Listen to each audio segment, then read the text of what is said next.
Hey everyone, this is Wayne. I'm doing a little bit different video. I have no script, I have no bullet points. I just want to talk from the heart because I'm an introvert, and introverts, we tend to keep our feelings and emotions insular, and we just reflect a lot on what's taking place, and we just really don't share what we're actually thinking a lot of the time. But in this video, I just want to just share what I've been thinking recently. So regards to this YouTube channel, I had plans last year to really ramp things up a lot, to make a lot more video content, because video is the future of search. People are going to look for stuff on. It's easier to find stuff with video than it is to like type it out and read a long article. I myself am a visual learner. I learn by watching videos how to do things. Me reading a manual, not so good. It won't turn out so well. Just I learned so much better with video, and so I wanted to make video to teach Bible prophecy and make it easier for people to learn. I wanted to use video. But what happened last year around late summer, fall time, my dad's health really started declining rapidly. My dad has been dealing with the brain tumor for the last several years, and we didn't discover it until about 2018. We discovered the brain tumor. The brain tumor got so large that it started really affecting his mind. And so he would start forgetting things, and then he would have difficulty forming words, and then his body would start failing him. He couldn't get up at times. So late last year, it was a struggle for me, and it took a lot of my attention away because I had to help my dad. My dad could not microwave his own food. He didn't know how to turn television channels. There were times where he just couldn't get up out of bed. He couldn't dress himself. It was hard. So just so you know, my dad and I were very, very close. My dad named me after him. So I'm Wayne Michael Crowley Jr. He was Wayne Michael Crowley Sr. We were almost inseparable. He was my best friend. He was everything to me. And so I had to do what I could to do to help my dad. And so in January, he had brain surgery. It was an incredibly high risk surgery. The neurosurgeon really didn't want to do the surgery unless he had to do it. And my dad at that point was at a point where if he did not do the surgery, he would have gone blind or worse. And so the surgery was done. It was somewhat of a major. It was a success in terms of the surgery itself, but my dad had a rehab because his body was weak, and his brain had a lot of damage done from the tumor, and so he was sent to a rehab facility back in January. Then he got a case of sepsis, had to go back to the hospital for another 2+ weeks, got more weakness, became even weaker, and he had to get over sepsis, pneumonia, all sorts of problems, and then he was sent to a rehab facility in February.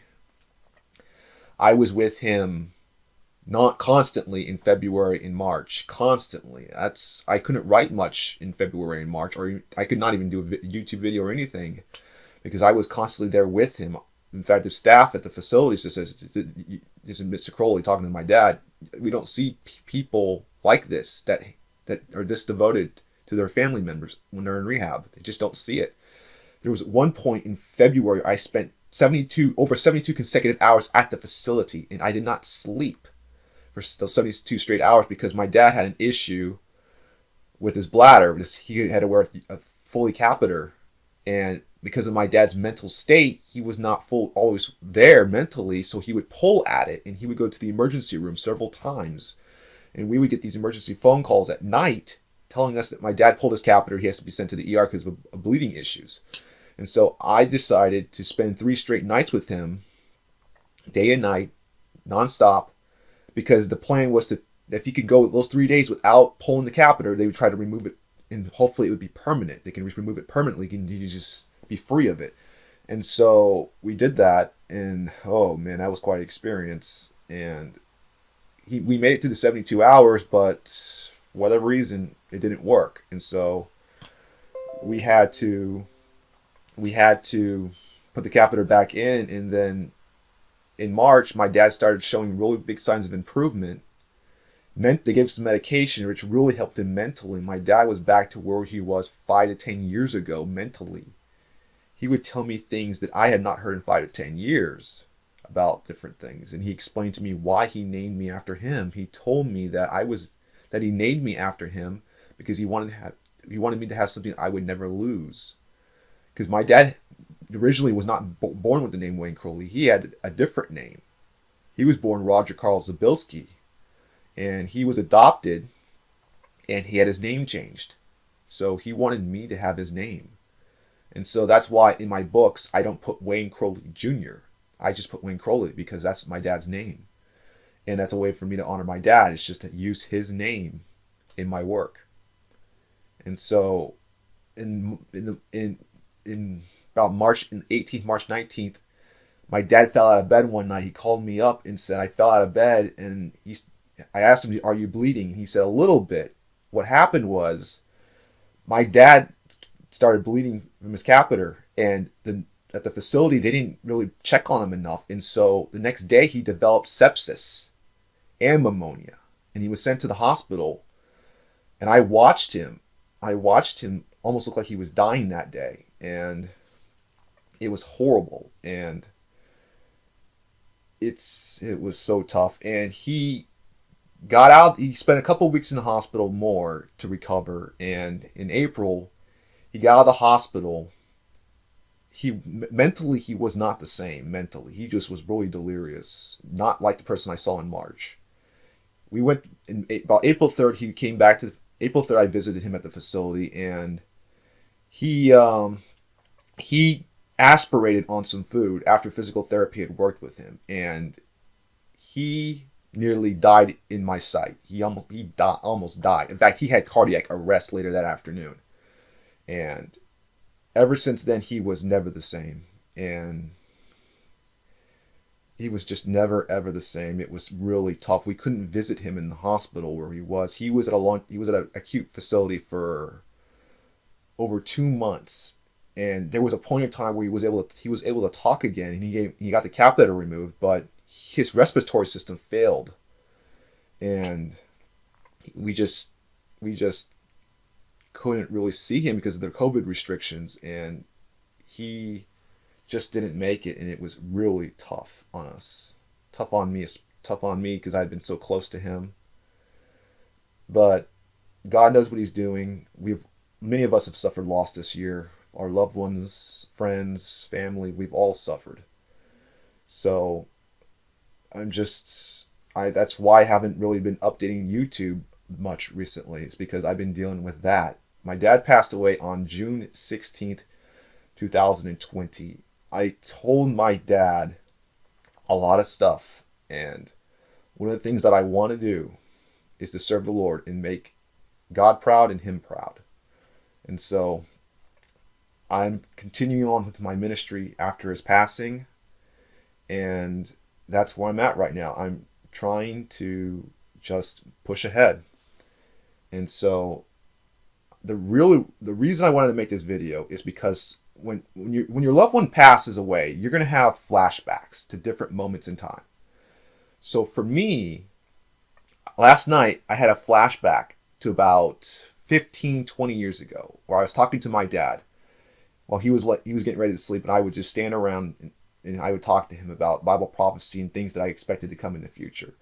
And I told him in those conversations about how I thought America, that later in his lifetime, would be deteriorated politically to the point where people would be fighting in the streets. There's just be a lot of chaos going around in America. We didn't know exactly how that would come about, but I always thought that it would happen. And I told my dad that you don't want to be around this. You don't want to be alive to see it.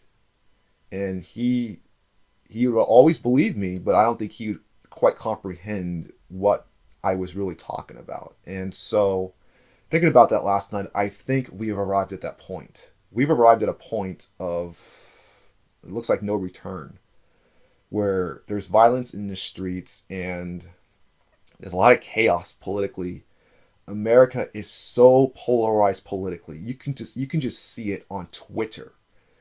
You can go to one side of the aisle and they're upset about something. You go to the other side of the aisle, they're upset about something politically, and you can take one objective event, you can take facts of an event, and they'll interpret it completely differently. So people are talking past each other at this point. And it's being stoked by a lot of stuff is stoking it. I'm not going to say who is stoking it, but it's being stoked. And in the Bible says in Proverbs, it talks about grievous words stir up strife, but I guess kind words will kind of like subdue it. We're in an environment right now where I don't think it's possible for those kind words to come. Everyone is playing for keeps these days. And so there's just constant grievous words at each other, and things continue to escalate. So I think we just at a point of no return. We're at this point where things are getting pretty bad.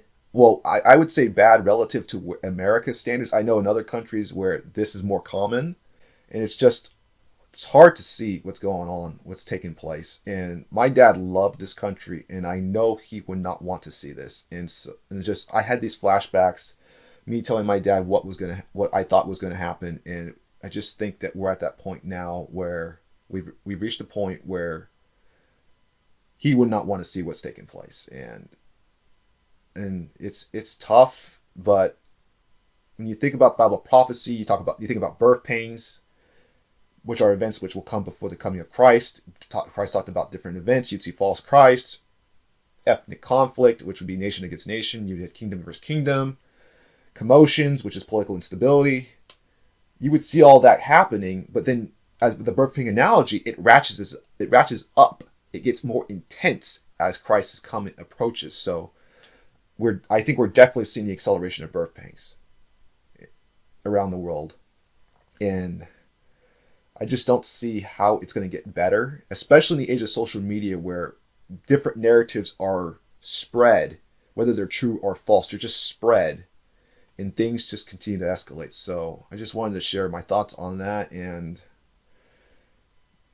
I hope to be making more YouTube videos in the near future. At this point, I'm just trying to get back in the mindset of things after losing my dad. It was really tough, and I do have an article on my website, which you do see on your screen over here, The Goodness of God When in Need of a Miracle. It just documents everything that happened over the last several months. Oh man, I just miss my dad, and I can't wait for heaven. Heaven's going to be great. Be reunited again. In fact, the last words I said to my dad was, I will see you again in the resurrection.